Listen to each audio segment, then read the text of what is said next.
जोंसार मुसाहारि बिथाङा थांनाय मैया ULB गोदान जोनोम जानाय बर'नि अस्त्रखारि हान्जा बिनि सोद्रोमा होननानै जिउ फोजोबजादों। बिनि सायाव मा बुंगोन सार नोंथाङा बाहागो लाफैनाय बिथांनि न'खराव? आङो मैया मोनाबिलियावसो गोबां बिदिखौ ससियेल मिडियायाव नायसननानै नुबाय जे बे रोखोम घटना जादों। ओमफ्राय बे हिसाबै खबर लानो फैदों। खबर लानानै जों जा मिथिफैबाय आरोखि बे जोंसार मुसाहारिया गोदान मिलिटान्ट आफादनि सोद्रोमा नंगौना नङामोन बेखौ जों मिथिया। घटना ओरैसो जादों, मटर साइकेल गंसेजों जोंसारजों लोगोसे गावनि सोरबा सासे लोगो दिपखायदिंजायनि मटर साइकेल सालायलांनानै थांनानै 17 थारिखनि घटना बियो नर्थ आफ्लागावआव एक्सिडेन्ट जाहैदों। अखानायै फुङाव आफ्लागाव स्टेट डिस्पेन्सारि मा दं बेवहाय गावसोरनि गाराय आथिं आखाइ जिनाय बायनायफोरखौ सुस्रिजानो थांदों आरोखि।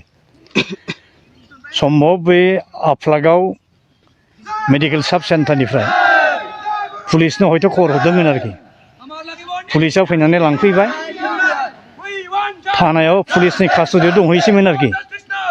आरो अलरेडि बे मानसि सानैनि एगेन्सै माखासे सेक्सनाव केसबो रेजिस्टार जाबायमोन आरोखि। मोनाबिलिनि 5टासोआव क'क्राझारनि एडिसनेल एसपिआ थांनानै बे सानै मानसिखौ लानानै बहाबा थांदों। अखानायै ससियेल मिडियायाव मिथिबाय जे सानै बर' सेंग्रा गोदान मिलिटान्ट आफादनि सोद्रोमामोन होननानै बुंदों पुलिसा। एनकाउन्टाराव थैबाय होनदों आरोखि। दा जोंनि बड' सिभिल ससाइटिया सानो बुजिदों बे खुनु पइन्ट रियेल एनकाउन्टार नङा बियो, बे फेक एनकाउन्टार। बर'फोरखौ साफा साफा बे रोखोम फेक एनकाउन्टारनि नामाव बुथारजोबनायनि बिराद डिप रुटेड पलिटिकेल कनस्पिरेसि आसाम गभर्नमेन्टआव दं आरोखि। दा बे घटनाखौ जोङो बड' सिभिल ससाइटि हिसाबै गोख्रोङै जों निन्दा खालामदों आरो जास्टिसखौ मोननांगौ। बर'फोरनि हिउमेन राइट्स भायलेसनाथ' जाखाबायानोसै आरो बर'फ्रा आसामनि इण्डियानि वर्ल्डनि इन्डिजिनियास मानसि, थागिबि मानसि।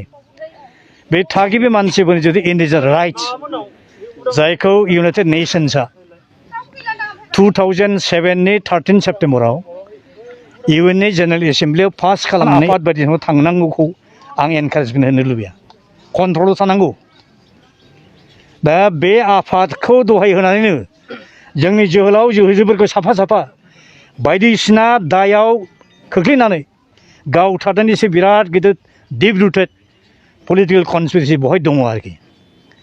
आरो हिउमेन राइट्स कमिसनाव बेफोरनि एगेन्सै गासिबो कमप्लेन हरनाय जागोन आरोखि।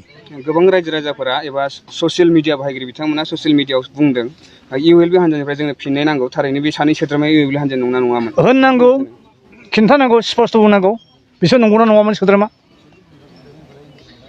बुंनो साहस थानांगोन बिसोराबो। गोख्रोङै जों निन्दा खालामदों आरो जास्टिसखौ मोननांगौ।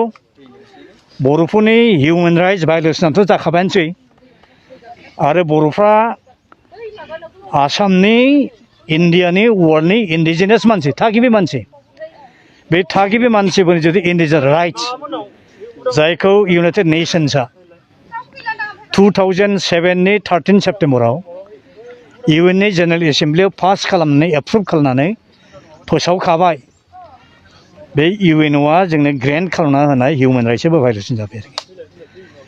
दा बेनि थाखाय जोंनो जास्टिस नांगौ आरो बे जास्टिसखौ मोननोब्ला जों डिमान्ड खालामो जे आसाम गभर्नमेन्टआ थाबैनो गुवाहाटी हाइकर्टनि सासे सिटिं जाजखौ हेड खालामनानै इंकुरि खालामहोनांगौ आसोल असे सैथो मामार बिटिआर एकर्डनि उनाव बर'फोरनि गेजेराव अस्ट्रकारि जेनेबा हान्जाफोरा गैलामोन नाथाय साननैसोनि गेजेराव ULB हान्जाया जोनोम जानानै दिनै जोंनि बर' सानै लाइमोना नंगौब्लाबो नङाब्लाबो सन्देह खालामजानानै बुथारजादों। आंहाथ' सन्देह दङ जे बै जायफोर गोदान आफाद दाहैदों बिसोर बर' जाथिनिफ्राय थांदोंना थाङाखै असेयो आरोखि आंहा सन्देह दं आरोखि गभर्नमेन्टनि हयथ' मेसिनेसनबो जानो हागौ आरोखि मा बुंनो सानो ULB दा मा होनदों गोदान आफादा होनदों जे अक्ट'बरनि गेजेराव जायगा जायगा बिराद बमा बेरफ्रुगोन दा बिनि गेजेरजों मा खालामनो नागिरदों बर'फ्रा जाहाथे खुनु प्रटेक्ट गावसोरनि निरापत्तानि थाखाय गावसोरनि सिकिउरिटिनि थाखाय गावसोरनि डेभेलपमेन्टनि थाखाय गावसोरनि पिसनि थाखाय गावसोरनि पलिटिकेल राइट्स हिउमेन राइट्सनि थाखाय डेम'क्रेटिक मुभमेन्टबो खालामनो हानाय नंला आरोखि